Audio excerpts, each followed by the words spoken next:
Olá, Shalom, seja bem-vindo à Casa dos Bnei Anussim. Hoje falaremos sobre casamento aqui na Central TV, no programa Anussim Brasil. Shemuel Zakai, seja bem-vindo. Olá, Shimon, Beni e também o Rabino Yosef. É um prazer estar aqui com vocês tratando sobre essa importante temática. Muito bem, também temos a honra de recebê-lo ainda no nosso programa, o Rabino, mestre de Cabala, Yosef Salton. Olá a todos, olá querido Shemuel, Shimon e também Beni. Sou muito feliz de estar aqui de volta na Casa de Bnei Anussim. Mais uma vez uma oportunidade de falar sobre coisas da vida, pelo ponto de vista judaica, pela Torá, a lei da Halachá e também a consciência da Kabbalah. E também a todas as pessoas em casa, sejam todos muito bem-vindos. Muito bem, Beni Ruda, seja bem-vindo. Shalom, nos acompanha.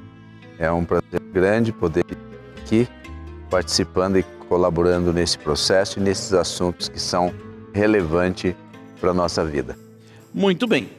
E seguindo a temática da semana anterior, onde nós falávamos sobre almas gêmeas, Rabi, seguimos hoje então, partindo do momento em que essas almas finalmente se encontram e decidem se casar, né? Sim, como nós falamos realmente naquela entrevista, naquela bate-papo semana passada sobre a alma gêmea e como é uma mitzvah. A primeira mitzvah que aparece na Torá é a mitzvah da procriação. E até nós falamos que o casamento, a mitzvah de se casar, é uma mitzvah principalmente dirigida ao homem. Sim. É o homem que tem que fazer esse esforço, indo para procurar, buscar a sua alma gêmea, uma esposa, uma mãe para seus filhos e, claro, a esposa também. E agora vem o assunto do casamento. A lei judaica, ela nos ensina o procedimento do casamento e, claro, tem Masechet, o tratado Kiddushin, no Talmud, que explica todo o procedimento como o homem tem que realizar o processo da Kiddushin, de dar um presente, que hoje em dia esse presente é representado ou simbolizado pelo anel, a aliança, sim. E o anel já também simboliza, como o judaísmo fala sobre tudo que a gente faz, tudo tem um significado, seja o palio do casamento, roupa em hebraico, seja o anel, a ketubá, as 7 bênçãos. Então todo o procedimento é muito importante para seguir nos passos adequados para realizar essa união, ou união de novo, quando nós falamos de duas partes da mesma alma. É como um costureiro que está costurando e unindo 2 pedaços da mesma alma para que seja uma alma só, um corpo só. Muito bem. O assunto do anel, se podemos entrar já nos detalhes, o anel não é só uma aliança, claro, mas também tem uma mitzvah, que é consagrar a mulher. E, claro, tem muitos mal-entendidos, ou que significa consagrar a mulher, mas o homem não está consagrando a mulher, está consagrando as relações, para que essa relação mais íntima entre 2 pessoas no matrimônio seja, claro, uma relação consagrada. Por quê? No nascimento do neném, a gente fala sobre 3 parceiros: mãe, pai e Hakadosh Baruch Hu. Então, no ato da consumação sexual do casamento, também tem mais um elemento que é chamado Hakadosh Baruch Hu. É o Espírito de Elohim, o Espírito da Santidade, que também entra entre o casal e une e consagra o casamento para trazer ao nosso mundo físico uma alma, um ser humano. Então, todo o procedimento do casamento talvez seja o procedimento mais importante na realização da mitzvah de procriação. O anel também representa o infinito. O anel é um elemento redondo que pode usar prata ou ouro, que seja o que tenha um valor mínimo. Se é assim, o homem realiza a consagração do relacionamento com a sua noiva e que vira, claro, sua esposa. O anel representa o infinito, aquele circuito da luz, da bênção, que não tem nem fim nem começo. Isso também é o segredo do amor. Amor em hebraico é ahavá. E ahavá tem um valor numérico de 13, que é igual à palavra echad. Na mesma forma que o homem, a mulher também proclama a unicidade de Deus, a unicidade do homem com o divino. A palavra amor, e também nas relações entre homem e mulher, a gente também proclama a unicidade de duas partes através do echad, virando uma alma só, um corpo só, com a união divina com Deus, que traz para a nossa luz a alma, que vira um ser humano. Seria esse momento da procriação, seria o momento mais perfeito de um coração, de um encontro, de um casamento, de um encontro de almas, porque aquele ser único que é originado no casamento, onde as almas voltam ao princípio, ele passa a ter o mesmo poder divino de criação, de criador. Do Criador, exatamente. De criar vida. Exatamente. O único, até o momento em que um casal se junta e tem relações matrimoniais, o único que pode criar é Deus. Não é? E o homem só tem o poder de criar quando ele se junta com a mulher. Sim. E naquele momento tem uma união completa com o Criador. E a própria consciência, a força do Criador se manifesta através da vida do casal, trazendo essa luz da alma ao mundo.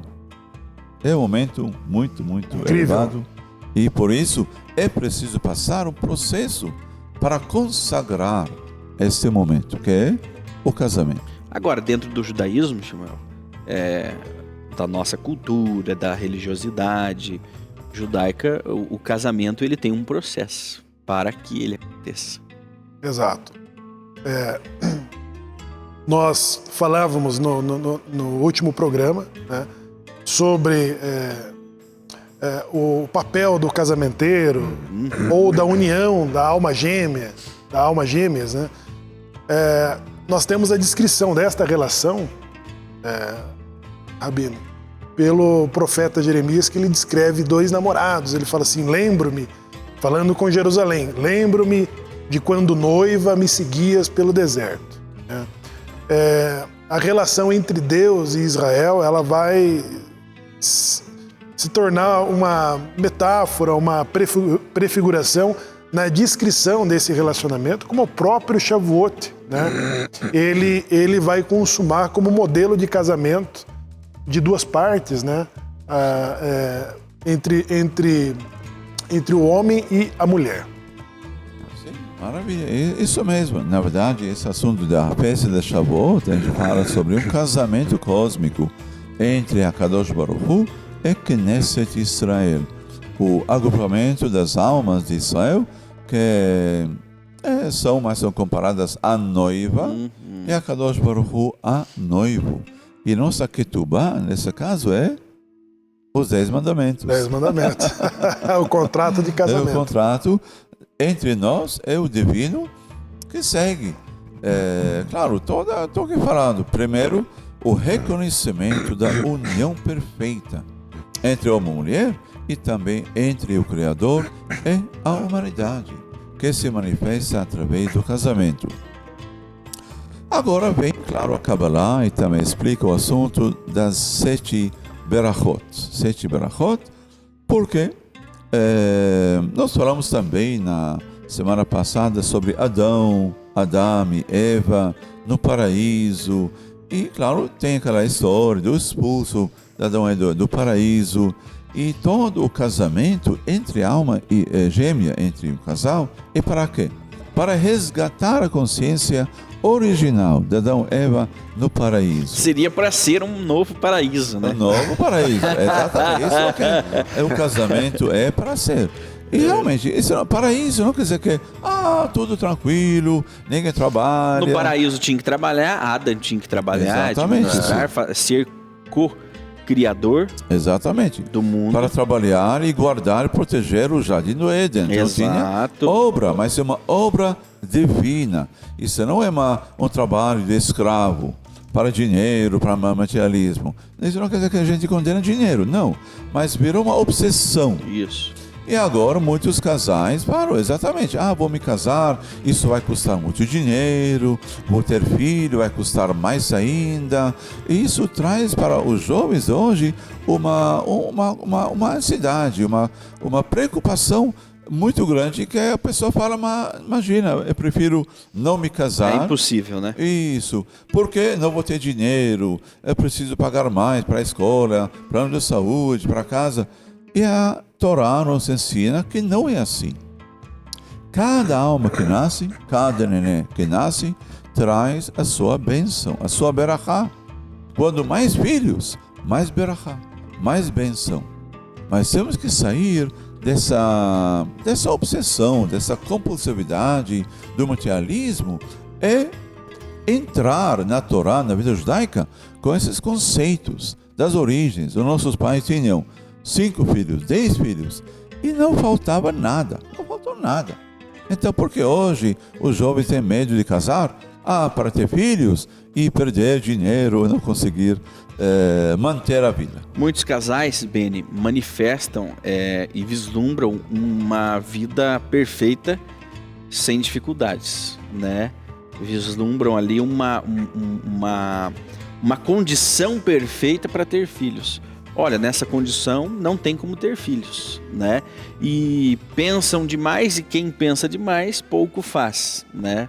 Não consegue conquistar. Enquanto você só fica planejando, você não tem tempo para conquistar aquilo que busca, né? Muito bem, o casamento traz a oportunidade para ambas as partes, né, evoluir na capacidade, né, de amenizar toda sorte de conflitos, né, e enfrentar desafios, né, mesmo em momentos em que ele não se define preparados para aquilo, né. Nós vemos personagens em toda a história, né, que cabe dentro de abordagem de outros assuntos, que foram chamados, foram convocados para desenvolver funções, enfrentar desafios, que eles disseram, não estou preparado para isso, né? No caso do chamado ali de Moshe, como Samuel mencionou em uma de nossas gravações, em um dos nossos bate-papo, né? Estava ali o profeta Isaías, né, na convocação à sua missão, Shayahu, né, o profeta Jeremias, né, e outros, né, Ioná, né, fugindo ali né, porque não se via naquele momento preparados para enfrentar aquele desafio. Sua própria missão. Né? E quando nós olhamos para essa missão da constituição da família, o objetivo principal, como até o Rabino mencionou aí, em conversas que tivemos anteriores, que o objetivo principal é de que mantenha-se a existência da sociedade, né, da humanidade. Né? Então, o casamento ele tem como objetivo, eixo, né, procriação, a existência de filhos, né, o aumento do número, né, dos integrantes da família. E quando nós olhamos para esse cenário, Samuel, Shimon, Rabino Salto, não tem jeito da gente não envolver nisso também o esforço que nós temos que fazer para combater essa onda da linguagem neutra. Nós temos que definir, sim, que o indivíduo ele vem para este mundo já no seu nascimento definido, homem, mulher, cada um tendo o seu papel e cujo destino é constituir a família. E qualquer união que seja promovida dentro de uma configuração que não seja possível gerar filhos, está acontecendo na contramão do projeto dos céus. Ela não vai ser uma união de construção. De construção. Né? Ela vai ser uma união de apenas existência. Isso. Lembrando que o papel original do homem é ser co-criador na criação divina. Mistério, no né? empreendimento cósmico. Nós somos parte ativa no empreendimento cósmico. Então, quando a sociedade ela busca tirar a identidade das pessoas, ela consegue gerar um novo modo de vida que não se preocupa com a sua continuação. Exatamente. Ela se preocupa apenas com o agora, né? Com o momento e com os prazeres que esta vida atual reserva. E aí nesse tema, quando falamos de objetivos de comunidade, objetivos de sinagoga, construções de uma consciência que volte-se aos princípios do Criador, né, que seja modelado aos ensinos da Torá, né, nós precisamos de trabalhar com afinco na defesa, né, de uma união, né, de consagrações que traga, né, a existência de novos seres para fazer parte da sociedade, novas gerações, para crescerem, né, e serem experimentados, serem formados, né, nessa consciência de vivência neste mundo, na configuração em que estamos, né, para que as coisas tenham o seu segmento. Sim. Eu posso adicionar que na minha profissão, Baruch Hashem, como rabino, muitos jovens me aproximam falando: mas rabino, olha só o mundo, olha só a maldade, guerras, problemas, para que ter filhos? Para que casar e trazer mais pessoas para sofrerem nesse mundo? E claro, é uma visão muito fatalista, uma visão muito não saudável. Claro, o mundo tem o mal, mas também tem o bem. O mundo... Afinal de contas, você não está vivo aqui agora. A pessoa que diz assim: esse mundo é muito perigoso, esse mundo é terrível, ela está vivendo. Somos sobreviventes, né, Chico? Ela está vivendo com tranquilidade. Não é? Então, entrar nessa consciência negra não faz sentido, não é justo. Não. Da mesma forma que aquela pessoa recebeu a oportunidade de ouro, de nascer, de viver, de viajar, de ver também o lado positivo do mundo, não é só o lado negativo. Sim, tem o bem, tem o mal, mas por isso somos seres humanos e cada alma que nasce, ela recebe de novo aquela escolha. Nós falamos muito sobre Bnei Anusim. Isso não é uma categoria específica. Todos nós devemos fugir, sair do mal para avançar e fazer o bem. O destino é também tarefa do ser humano. A gente às vezes nasce da escuridão para encontrar a luz, para manifestar a luz. Então, para todos os jovens que ainda estão nessa cabeça, eu digo: não caiam nessa consciência negra, porque não é a verdade. O mundo é um mundo bonito. A vida é uma vida muito bonita, muito abençoada.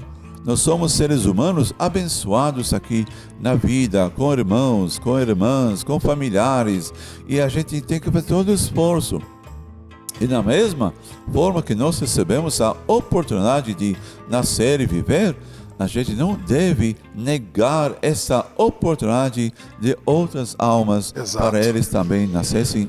Nós tivemos ali na narrativa do Talmud, Miriam, que no caos, ou seja, o retrato em que nasce Moshe, de um controle de natalidade por parte de um governo totalitário, né? Em que o sofrimento aos casais que concebiam filhos eram grandes.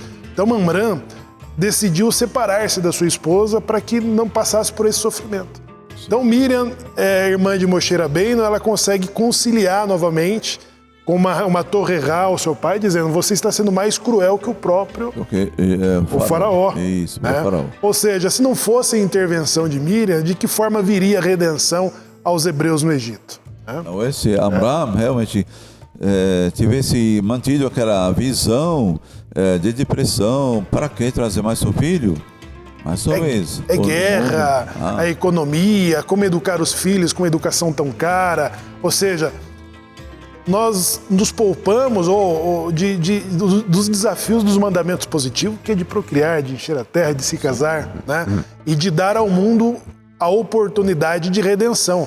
Porque cada judeu vem ao mundo com, no mínimo, né, tendo que ter quantos filhos, rabinos? Ter que ter escrito quantos livros, rabino? Opa! Ou quantas árvores temos que ter contribuído com a plantação para a geração seguinte? Não há redenção se nos omitirmos dessa missão, desse papel. Perfeito. Ou seja, excluir-se de participar deste evento da constituição da família é evitar, né, de deparar com a bênção divina, né, que está proposta na existência dessa. É você se isentando da construção do Beit HaMikdash. Eu não quero ter parte nessa construção. Sim, eu não quero ter parte na construção do mundo. Porque quando o Eterno criou o mundo, os seres, ele nos colocou como o seu co-criador. Vamos bater nessa tecla. Nós fazemos parte da construção. Amém. É assim mesmo, sim. Deus, ele começou a criação e nós temos a tarefa, a missão de completar, de ajudar, apoiar a criação para chegar à sua conclusão. E a conclusão não é o fim do mundo, não. A conclusão é todo dia. É apenas o começo. Isso, todo dia a gente vai concluindo, vai manifestando. E, mais uma vez, essa visão negra, ela precisa ser apagada. O mundo maravilhoso, o universo maravilhoso. E o ser humano também é maravilhoso. Agora vem, depois do casamento, tem a função dos pais para educar os filhos, para nós como pais, para nós servirmos como modelos de respeito, de dignidade, do amor, pensando que sempre os nossos filhos estão nos olhando. Olha, pai, você me deu uma punição porque eu gritava, mas olha, você está gritando o tempo todo. E assim por diante. Então, os nossos filhos são os nossos melhores educadores, mestres. Eu falo, graças a Deus, Baruch Hashem. O que eu aprendi dos meus filhos e filhas, eu não aprendi na minha vida toda. Vendo um ser crescendo, evoluindo, abrindo os olhos ao mundo, olhando coisas que a gente nem presta atenção. Ah, pai, por que aquela coisa? Por que aquela estrela? Por que aquela... E a pessoa, eu preciso estudar, preciso aprender através do olhar dos meus filhos, que me ajudam a crescer, evoluir e ser um pai melhor e também um ser humano melhor. Eu gostaria de chamar a atenção dos senhores e dos nossos telespectadores para quando nós relativizamos as coisas e tornamos elas comuns, né? Quando nós acabamos absorvendo. Por exemplo, nós tivemos, infelizmente, num país vizinho, Colômbia, a aprovação do aborto, né? Como lei. Também na Argentina, né? Também na Argentina, ultimamente, e isso foi a palavra, normalizando. Nós temos que tomar cuidado quando nós normalizamos esta isenção e interrompimento e combate à criação. Quando nós achamos normal na nossa sociedade que leis como estas sejam aprovadas, que sejam regulamentadas, né? Nós estamos indo pelo caminho contrário do que nós deveríamos estar trilhando neste mundo. Piores que o faraó. Piores que o faraó. Piores que o faraó. Porque aí nós normalizamos, nós sistematizamos a destruição da vida. Ah, mas por que estamos... O assunto principal não é o aborto, Timão, é o casamento. Mas é o perigo que essas coisas representam, porque hoje, na cultura, já se evita-se ter filho. Ok, não vou ter filho porque o mundo é terrível. Agora é o seguinte, agora inventaram uma maneira de você interromper a criação, caso ela aconteça. Exato, já a segregação de gênero, né? Essa segregação de gênero, esses casamentos contra a natureza, de que impede, já é um controle de natalidade cruel, né?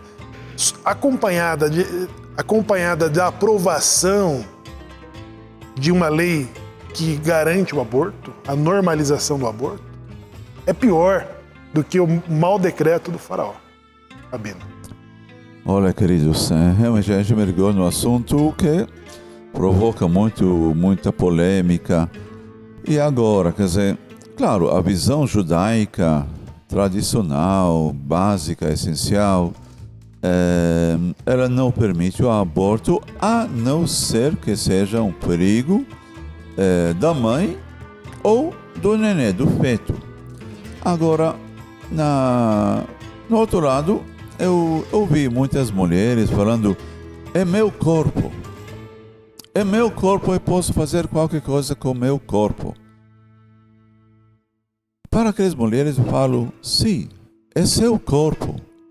Mas o feto, o nenê, que está crescendo dentro de seu corpo, não é seu corpo.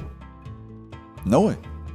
Você não tem direito de abortar ou matar ou assassinar um corpo, seja um corpo de uma pessoa qualquer, mas ainda um corpo tão vulnerável que está crescendo dentro de você.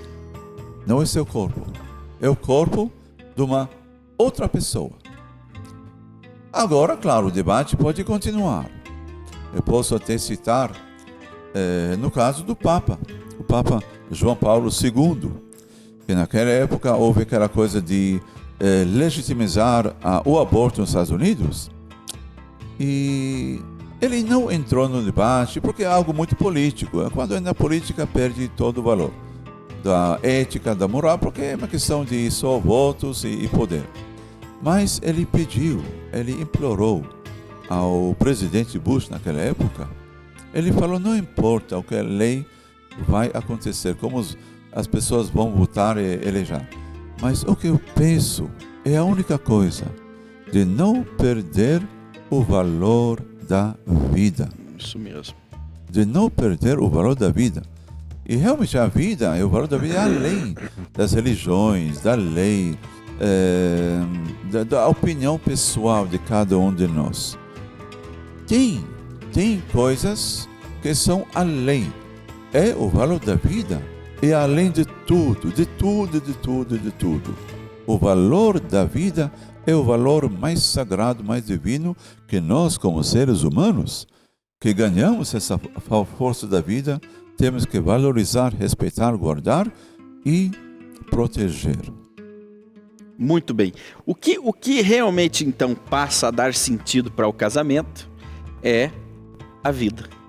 A vida, exatamente. Todo o sentido, o propósito, o motivo de casar é para valorizar a vida e continuar a vida. Dar continuidade pela vida. Isso seria a vida que já existe, que está promovendo aquela união, e as vidas que virão a existir com aquele evento. Exatamente. Sim. Tudo se resume ao ciclo de vida. Ciclo da vida, sim. Daquelas almas, das almas que estão chegando, sim. Mas tudo se resume a isso. Por isso a necessidade de preservar isso, né? de preservar essa instituição que nós chamamos de casamento.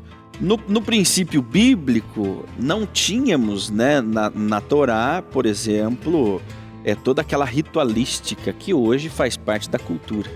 Era algo mais simples, mas não deixava de ser inspirado por Deus. Perfeito, realmente. Por isso o anel, voltar no anel, você falou sobre a continuidade da sempre. Isso é o anel, mantendo o círculo da vida vivo, o círculo da vida, dar continuidade. Essa é a nossa promessa, essa é a nossa aliança com Deus. Que sou aqui como ser humano que ganhei a minha vida, mas estou me casando para dar essa continuidade, porque é a vontade divina. Vida foi criada pelo Criador e nós somos responsáveis, guardiões por essa vida, pelo valor da vida, em todos os seus sentidos. E não fomos feitos para vivermos só, né? Tem lá na narração, nos primeiros capítulos, e viu Deus que não era bom que o homem estivesse só. Né? Então ele acabou imprimindo no nosso DNA isso que hoje acontece de forma natural. O ser humano vai buscar um companheiro, uma companheira para viver, né, para constituir família. Então, dentro do judaísmo, vamos resumir como funciona, né, na tradição judaica, para você que nos acompanha. Então, um jovem ou uma jovem, né, se interessa, dentro das comunidades mais tradicionais, vão procurar o casamenteiro ou a casamenteira, né? Essa casamenteira vai fazer uma análise, ou o casamenteiro, o rabino, que faz o casamento, vai fazer uma análise se esse casal é compatível, se as famílias são compatíveis, se a inteligência emocional, a inteligência cultural, intelectual é compatível, se as questões sociais também são compatíveis, né? Porque o casamento é feito para ter uma duração, para que dê certo, né? Havendo essas compatibilidades, então inicia-se, né, como um namoro, um noivado e um casamento, né? Consuma-se o casamento na Rupá, com as bênçãos, né? Ali temos as 7 voltas, as 7 bênçãos, temos as bênçãos dos pais para os filhos, né? Os pais transferindo total responsabilidade, e o casamento acontece a partir daquele momento. O casamento aconteceu, 10 anos de casamento, 20 anos de casamento, e de repente, rabino, estas almas descobrem que elas não são mais almas gêmeas. Isso existe?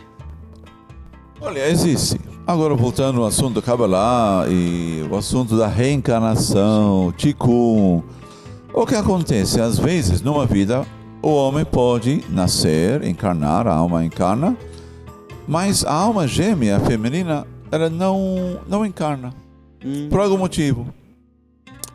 E para realizar a mitzvah, como a mitzvah de procriação, os nossos sábios falam, olha só, talvez você não tivesse o merecimento de alcançar ou encontrar sua alma gêmea nessa vida. E o rapaz fala, e agora? Não vem me casar? Não, pode casar. Calma! Sim. Se acalme! Sem pânico. Vai casando. Mas por que casar se não tem alma gêmea? Ah, mas tudo bem, a alma gêmea não é a única opção. Você pode encontrar uma mulher e se apaixonar por ela, ter filhos, realizar a mitzvah da procriação com ela, e vocês vão viver numa boa, até o fim da vida. Agora, o que vai acontecer na próxima vida daquele homem? Ele pode aparecer de novo. Agora, tem laços com aquela esposa da vida anterior. Então, o fato que esse homem não tinha o merecimento de encontrar a sua alma gêmea, isso quer dizer que ele tem que aprender uma lição. Por isso, ele pode casar com uma mulher que, sim, ela parece uma gente boa, mulher boa, uma mãe boa, e cria os filhos, família, mas o homem sente, eu me casei com ela me casou comigo, e a gente vive bem, mas alguma coisa está faltando. Claro, tem casais que entram em brigas e conflitos, que é claro também é uma forma de pagar a dívida cósmica, mas isso é o assunto. O homem com consciência espiritual, ele não vai cair nas brigas, ele não vai brigar com a esposa sabendo que ela não é alma gêmea. Ele vai perguntar, mas por que me casei com essa esposa, com essa mulher? Eu preciso aprender, preciso evoluir, crescer, me mudar para merecer encontrar uma gêmea. Por isso nossos sábios permitem o divórcio na hora certa. Claro, o divórcio não é uma briga, nem uma guerra mundial. Os sábios entram para acalmar. Exatamente, tudo bem, vocês não estão indo bem, a coisa não está avançando, vocês não aguentam um outro, a presença do outro, mas temos que manter a dignidade, respeito. Cada um de vocês é um ser humano que merece viver uma vida boa, feliz e alegre. A alegria não está aqui, não conseguimos estabelecer Shalom Bait. A paz, apesar de todas as tentativas, sim, não deu certo, então vamos resolver o divórcio.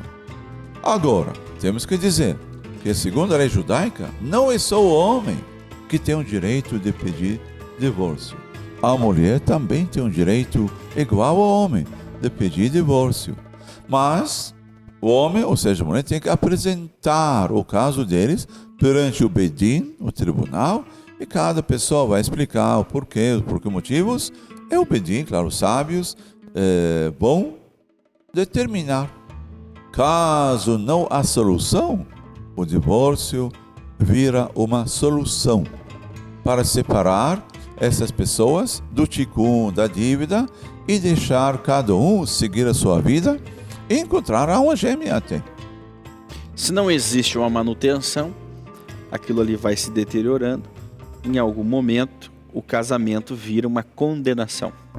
E as pessoas não foram feitas para viverem em condenação eterna. Então você não é obrigado você não está condenado a viver com o seu inimigo, né? E isso acontece nos casamentos. O amigo, o amor, ele vira inimigo, ele vira o ódio. Porque chega a hora para cortar. Exatamente. E se demora para cortar, isso é pior. O amor vira ódio, rancor. O amigo vira rancor, inimizade, e assim por diante, coisas que o ser humano não foi criado para aquilo. Mas talvez temos que acordar na hora certa. É que nem uma doença, o câncer, qualquer doença, se a pessoa acorda para tratar corretamente aquela doença, ela só vai piorar. E a cura de uma vida tão condenada é o divórcio. Um dispositivo para que a vida continue. Exatamente. Né? Pagou a dívida, vai em frente. E as metáforas da relação de Hashem com Israel, ela também, né, ela entra nesse campo de atrito, da ausência de um Shalom Bait. Exatamente. Né? Então, os profetas descrevem essa relação e também uma reconciliação, quando não, né, Rabino? Sim, exatamente, porque nós falamos sobre casamento, noivado, o palio apresenta a presença da Shekhinah. E a noiva, na hora do casamento, ela incorpora a Shekhinah. Mas, quando o amor sai da janela e já não tem mais convivência, então a própria Shekhinah, ela sai da casa, do casal. E pronto, não há mais aquela bênção do palio, aquela bênção da Shekhinah para a família, trazendo prosperidade, trazendo a paz. Pelo contrário, vira um campo de batalha e todo mundo perde, os filhos sofrem, os pais brigam, é um desastre. Por isso, os sábios têm que intervenir nesse caso e deixar todo mundo indo ou continuando a vida em paz. Agora, Rabino, uma pergunta. No caso do Tahará HaMishpachá, é uma separação mensal, né? A pureza familiar. Né? E quando há uma estagnação no relacionamento, antes da Goethe, do divórcio, há alguma medida de uma separação provisória para que se faça uma medida real? Se isso não é uma coisa temporária, uma coisa localizada, para depois o casal voltar a unir-se novamente? Existe essa iniciativa por parte do tribunal, do Beit Din, que acompanha um desgaste no relacionamento? Então, realmente pode ser uma solução, um conselho temporário para tentar cada um pegar seu canto, vai contemplando, vai meditando, vai pensando, porque divórcio é algo muito sério. Se a gente não leva isso facilmente. Por isso, a gente vai fazer todo o possível para ver se aquele casal é capaz de superar ou se curar, talvez, do rancor que aconteceu e seguir em frente. E nesse caso, sim, às vezes, claro, na Torá tem casos que o homem, ele fala para a mulher, vai para a casa do seu pai.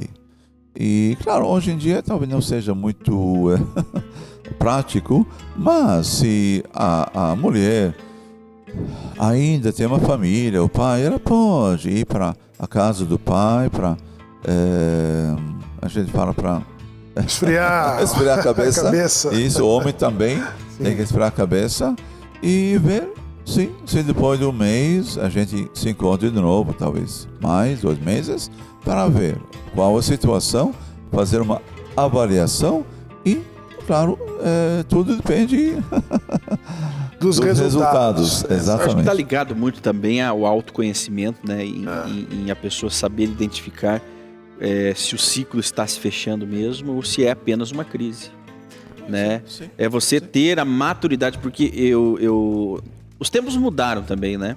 A lei não mudou, a essência não mudou, mas os tempos modificaram. Nós conhecemos casais que viveram ali 50, 60, 70 anos casados, né? E era um casamento de verdade. Tinham outros casais que viveram esse mesmo tempo, mas já não existia casamento há muito tempo, né? Eles apenas moravam no mesmo lar, mas não viviam como casal durante mais de 30 anos. Né? Isso existe nos dias de hoje. Acontece que hoje, com a globalização e também com a liberdade, principalmente as mulheres estão tendo... Porque antes uma mulher que se divorciava, que era separada, ela não encontrava um lugar no mundo. Ela estava fadada a morrer sozinha. Uma rejeição social. Uma rejeição social. Aquela é uma divorciada, né? Aquela é uma separada. E nós víamos as mulheres, então, porque aí os pais não aceitavam de volta, né? A família, os filhos já estavam todos casados. E aquela mulher, ela não tinha nem como se colocar no mercado de trabalho, né? Como ela se manter. Então ela se submetia a viver um casamento até o final da sua vida, que não era casamento, era apenas uma aparência. Uma aparência, né? Uma encenação. Hoje nós vemos as mulheres que estão mais independentes, né? Depois de 50 anos de casado, nós vemos casais se separando. Sim. Porque a mulher, ela tem um lugar no mundo, né? Ela sabe que ela pode se separar, que ela não é mais dependente apenas daquele marido, daquele ex-marido, dos filhos. Ela vai se reinventar. Mas ainda assim, mulheres, né? Por isso que é importante que uma mulher, Rabino, que uma mulher tenha a sua profissão. Estou pensando justamente nesse assunto que afeta, claro, o divórcio, a vida, até o casamento. Antigamente, a mulher, que foi vista como um elo meio fraco da família, dependência, ela precisava do homem para sustentar ela, para dar prestígio, estado social. E às vezes realmente a mulher aceitou o homem no casamento sem amor, sem paixão, sem nada, só para aqueles valores. E captou, claro, a decisão da mulher, a escolha da mulher no casamento. Hoje em dia não é assim. A mulher, até o homem, não há mais obrigação de casar. o casamento deve ser, realmente, como sempre uma escolha consciente da mulher e do homem. A mulher não necessita mais, aquele homem para servir como provedor ou pilar. Sem ele, sem casar, eu vou viver uma vida miserável, condenada pela sociedade. Então, por isso, hoje em dia é uma grande vantagem. Se não tiver amor, de verdade, não precisa casar mais. E também, no ato do divórcio, caso não dá certo e precisa chegar ao divórcio, também. A mulher não precisa segurar mais o homem. Sem o casamento eu vou ser condenada, marginalizada na sociedade e assim por diante. E a lei da Torá protege a divorciada, protege viúva, protege órfão. Essas são as leis mais humanitárias que a Torá nos ensina, respeitando também a mulher como um ser que merece a vida boa e alegre e autossatisfação. O conto de fadas que as mães impregnam nas filhas e nos filhos, né? Ele é um grande causador desse rompimento num casamento, né? Porque a pessoa casa imaginando que vai viver mesmo como um príncipe, uma princesa, uma super expectativa. Poxa, eu não recebo carinho todos os dias, eu não recebo abraço todos os dias, eu não recebo presente todos os dias, ele não me dá flores, ela não me agrada. Nada disso é conversado, nada disso é ensinado de pai ou de mãe para filho, né? As realidades do casamento, Rabi. O pai e a mãe, eles não falam para os filhos as dificuldades de uma relação entre duas pessoas. É apenas aquele mundo superficial. Os pais escondem dos filhos quando há uma crise, né? Na sabedoria de estar, no entendimento de estarem poupando os filhos. E quando o filho casa, ele casa achando que num relacionamento a dois não existem problemas. Porque entre o pai e a mãe dele, ele não via problemas. Sim, não foi discutido abertamente. Isso ligado muito hoje a um assunto que é chamado inteligência emocional.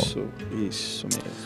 E nas gerações passadas, realmente, esse aspecto de expressar emoções foi visto como algo fraco.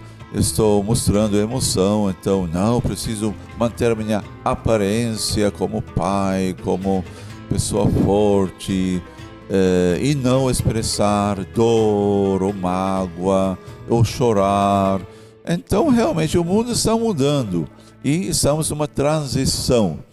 E eu recomendo para todos os pais, claro, de fazer uma terapia de inteligência emocional. Não é uma vergonha sentir emoções. Não é uma vergonha expressar emoções. Seja para o companheiro, companheira, parceiro, parceira, para os filhos. E em horas difíceis, o divino, quer dizer, a força divina, ela se manifesta através de nossas fraquezas, aparentemente.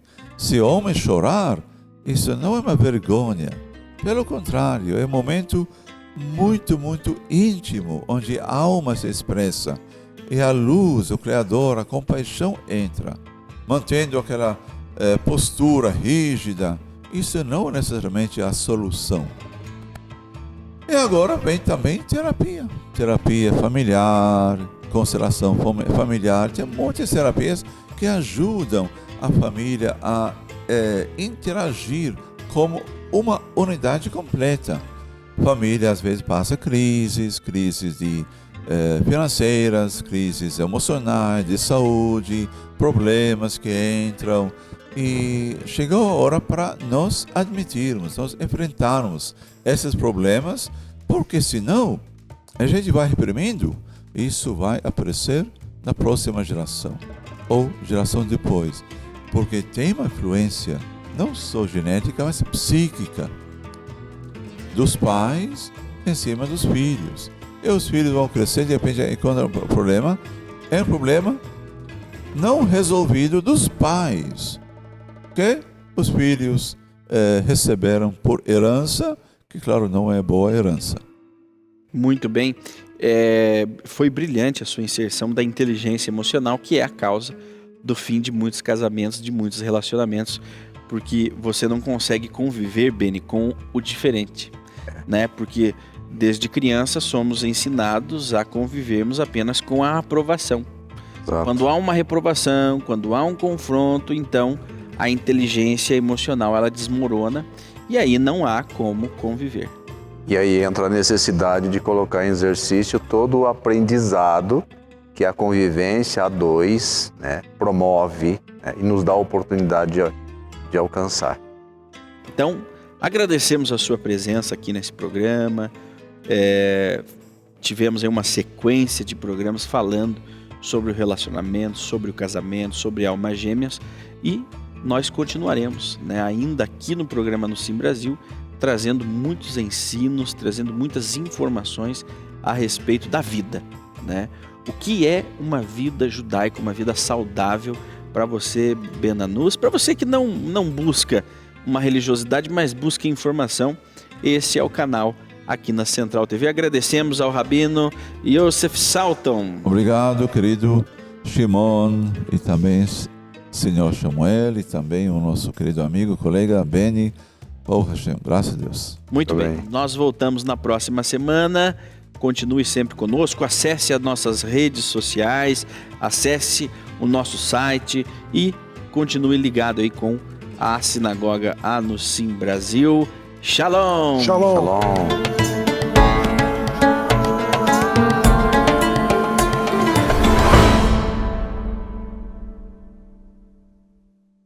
A Associação Anusim Brasil indica a você a revista Menorá. Vem sendo editada há 55 anos, com cobertura global em mais de 75 países, com uma nova edição a cada mês. Traz conteúdos judaicos, históricos e atuais, com um editorial moderno e atraente, atualmente sob a direção-geral do jornalista judeu Ronaldo Gomlevski. A revista Menorá faz importantes coberturas na comunidade judaica em todo o globo, de suas diferentes línguas, cores, culturas e tradições. Como, por exemplo, esta edição que está em minhas mãos e que fala sobre os judeus da Nigéria, muito interessante. Esta edição é o resultado de uma viagem de 25 dias de pesquisas que resultou em 2 edições extraordinárias e um documentário fantástico. A Associação Anusim Brasil se expandiu e hoje se encontra em diferentes cidades. Nossa sinagoga já está na capital paulista, na Avenida Paulista, próximo ali à Consolação. Também estamos na capital do Paraná, em Curitiba, no centro da cidade. Também é fato que estamos em Criciúma, Santa Catarina, bem como na cidade de Imperatriz, no Maranhão. E também estamos em Campinas, no estado de São Paulo. Na cidade de Campinas você encontra uma sinagoga Anusim Brasil. Também no Distrito Federal, em Brasília, você pode participar do nosso Minyan, da comunidade ali constituída, como também no Paraná, ainda em Ponta Grossa, próximo a Curitiba, da onde produzimos os nossos conteúdos. A Casa dos Benê Sim está contando a história que nunca foi contada. A nossa história, dos Benê Sim. Por isso, convido você, telespectador, para participar da realização e da manutenção deste programa. Seja um patrocinador da nossa programação e contribua com este projeto de conscientização dos milhares de brasileiros que possuem uma ascendência judaica e que aguardam um despertar de suas almas. Faça sua doação através dos dados que aparecem na sua tela. Shalom!